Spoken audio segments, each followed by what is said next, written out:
Hi there, I'm Dr. Usha Kumari, Assistant Professor, Department of English.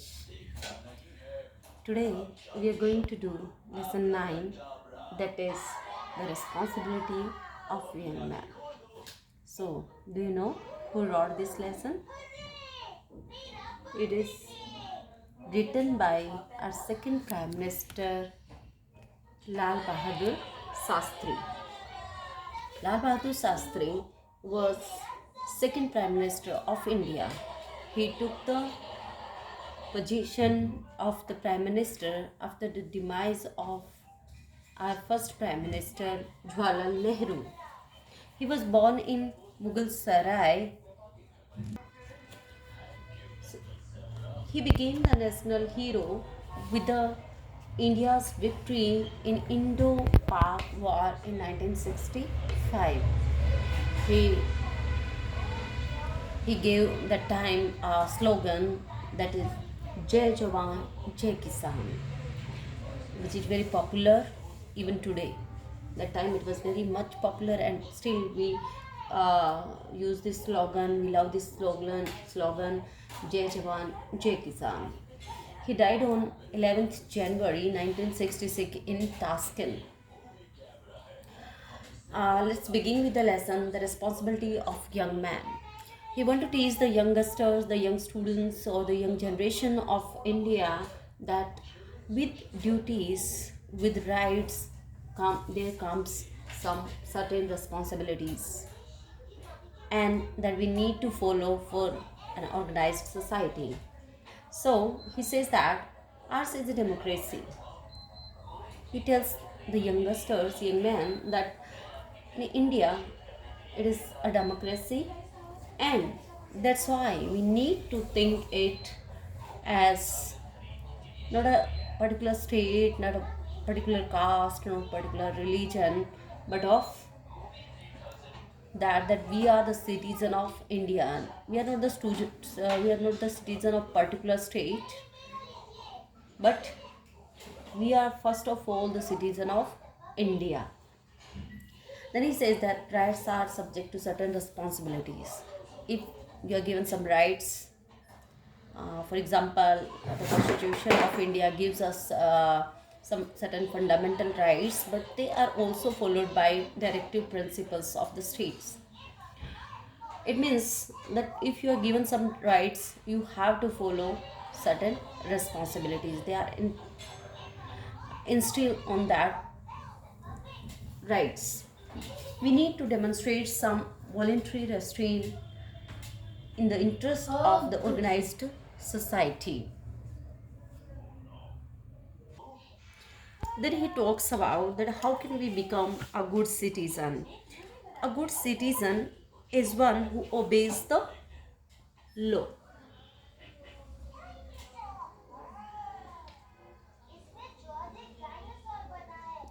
To be a good citizen, first we need to obey the laws. Whatever be one's position, he should take delight in performing his or her duties. In the olden days, we sense the self-restraint and discipline was inculcated by the combined effort of the family and teacher. But the economic tension of persons in the present society don't leave enough time to parents to look after children. Basically, the parents are working, and there is a nuclear family.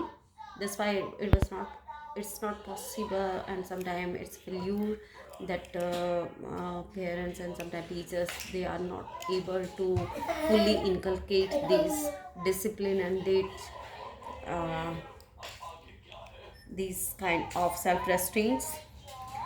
Next one is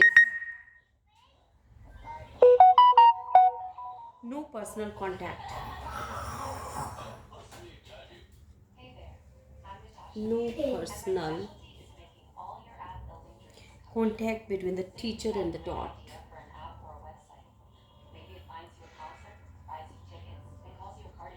Teacher and taught.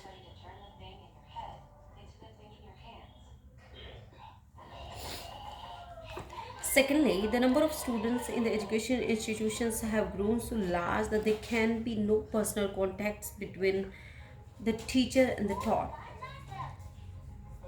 And the result of this is that our students are often left to their own resources. This often creates problem. In some situations, the responsibility of our young citizens becomes great. They should do their own duty to their best ability. They should apply themselves with sincerity and devotion to their own job well. We all often yield to the temptation of the criticizing others and do not bother to look ourselves.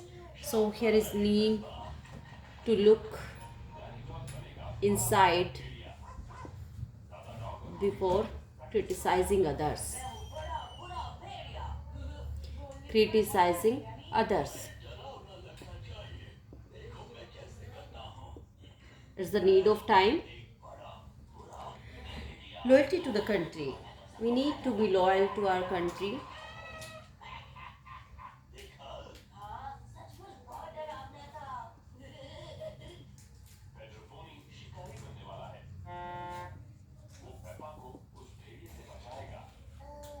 Is ahead of all other loyalties.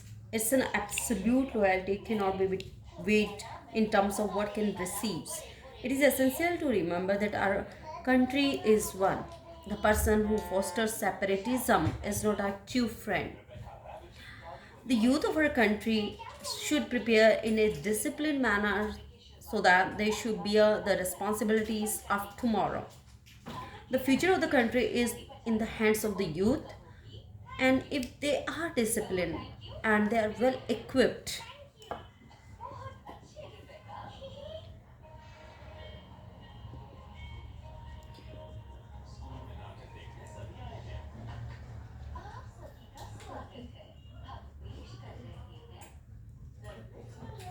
as individual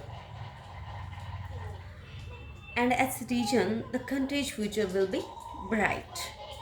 So the author advises, or the late Prime Minister Lal Bahadur Shastri advises the youth to play their role with the confidence.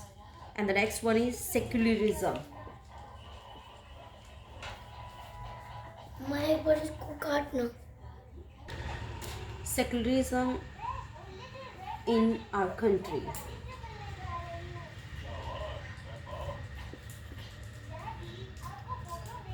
It's secularism is in our country. It's embodied in our constitution. In fact, it ensures equal respect for all religion. Equal respect for all religion.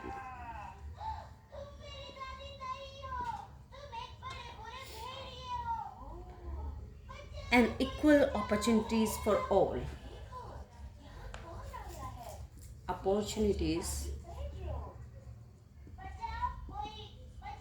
to all the citizens.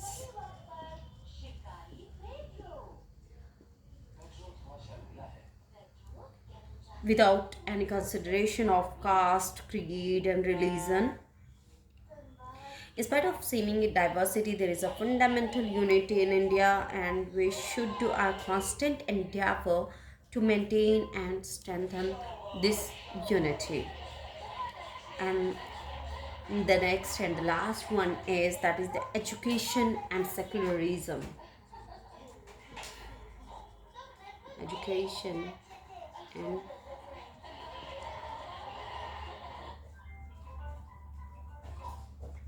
secularism. Shastriji was of the view that our country can progress only if it is free from all separatist tendencies and it can emerge as a united whole. It's in the field of education where the seed of secularism has to be shown in the minds of the young man or the young students at the earliest stage so that the plant may be carefully looked after as it grows. This essay, in fact, is the abridged version of the speech that Shastriji delivered at the convocation at the Aligarh Muslim University. In his speech, Shastriji emphasizes the role that Indian youth has to play as an important in the development of the progress of the nation. Even at the very beginning of the lesson, he says that whatever your station in future life, you should first of all think of yourselves as citizen of this country. This confers on your certain rights which are guaranteed by the constitution, but it also subjects to you to certain responsibilities which also have to be clearly understood. He emphasizes on the need to be understood these responsibility with their rights. Ours is a democracy which enjoys freedom to the individual, but this freedom has to be subjected to a number of voluntary restraints in the interest of the organized society, and these voluntary restraints have to be exercised and demonstrated in every day to day life. And to be a good citizen, it's necessary to obey the laws and to make the disciplined students. There need to be a contact, personal contact rather, between teacher and the taught. With this personal contact, they can inculcate the loyalty to the country among their students and the feeling of secularism. So education has a great responsibility to be played here.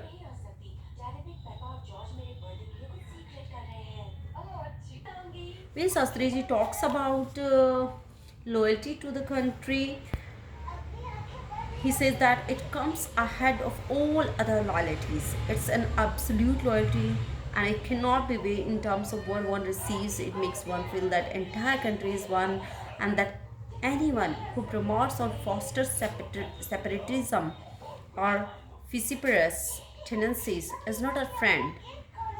A democratic country is sustained not by greatness of a few but by the cooperative efforts of the many. The country's future will be brightened when all individuals and citizens are well loyal to the countries. And when he talks about secularism, it means that state in which all religions enjoy equal respect and equal responsibilities, opportunities, irrespective of their caste, creed, and religion. It's embodied in our constitution according to the author. The seed of the secularism here to be shown at the earlier stages on that its plant can be carefully nurtured at it grows on. But there are some dangers for this separatism, and we should never to forget that loyalty to the country comes ahead of all. That's why he talks about all these things. He also stressed on the voluntary restraints because our citizens confer on us certain rights which are constitution confers on certain rights which are guaranteed by the constitution, but these rights are subject to certain responsibilities and numbers of voluntary restraints in the interest of the organized society. These voluntary restraints are very important. They have to be exercised and demonstrated in our every day-to-day life. uh, so it's very important to guide the young students about the responsibility as well as their duties towards the country. Thank you, student. That's all for today. Thanks you.